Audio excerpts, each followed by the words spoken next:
The kids are in school right now, and as students do head back to school, germs are not the only concern parents have about the new school year. According to a recent survey, parents say that they're worried about their child's social and emotional well-being as they head back to school. So how can parents help ease anxiety and create a smooth transition for their children?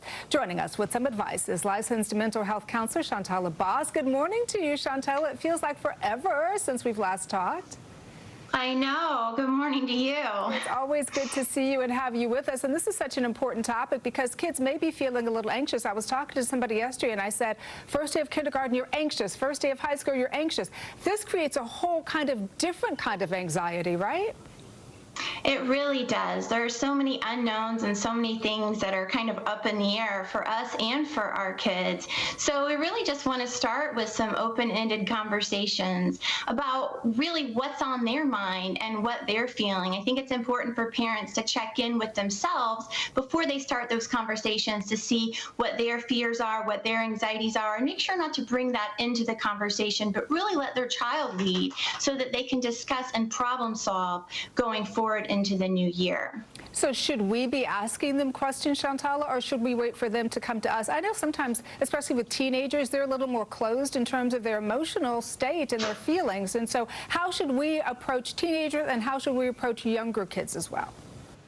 Well, teenagers can be tricky, as you know. So sometimes we have to look for signs or good opportunities, situations in which where we have a common ground, where they're relaxed, and we just kind of open up the conversation like, well, how are you feeling about school, or what are you thinking about your first day?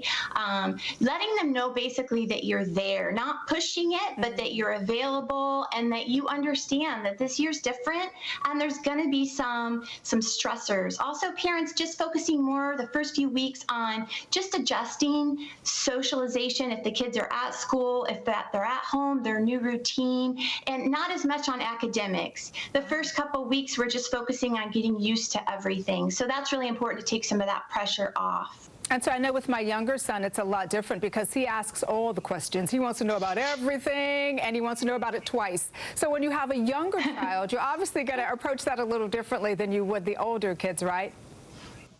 Right, absolutely. You can do so many things with younger kids. You can do games. You can just have an open-ended conversation and say, you know, what are you thinking about your first day of school, and kind of have them problem solve and even role play with little kids if they think there's a situation or something concerning, how they would deal with it. You can give them ideas, but really empowering them to kind of come up with a lot of the ideas and then just supporting that, because that helps in their self-esteem.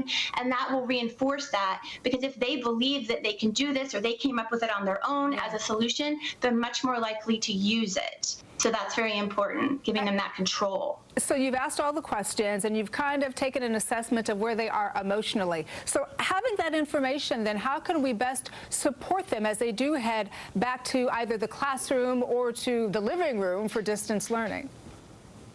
Well, knowing where they are emotionally gives us a point to check in each day and kind of find out where they are with their concerns and kind of what they were thinking about. How is that going? Problem solving, like I said earlier, ways to deal with it. And then if we do see increased stress or depression or anxiety that's continuing on throughout the school year, even into the next couple weeks, when do we ask for help? Where do we go for support? You know, a lot of schools have resources. They have counselors, they have therapists, they have guidance counselors. So making sure we connect with the school and learning what we have to access. I had a parent yesterday saying, you know, they were at home, but she didn't know if they still had access to the same resources at school. So that's important, to get in touch with your school, find out what those resources are and how you can access them, so that should things come up along the way, you really have also the support right away that you need for your child. Good information, Shantala Boss. Thanks so much for joining us. We appreciate you. Good to see you again. Always great to see you. It is 9:45. Let's turn things over now to Fox 35 meteorologist Jamie King.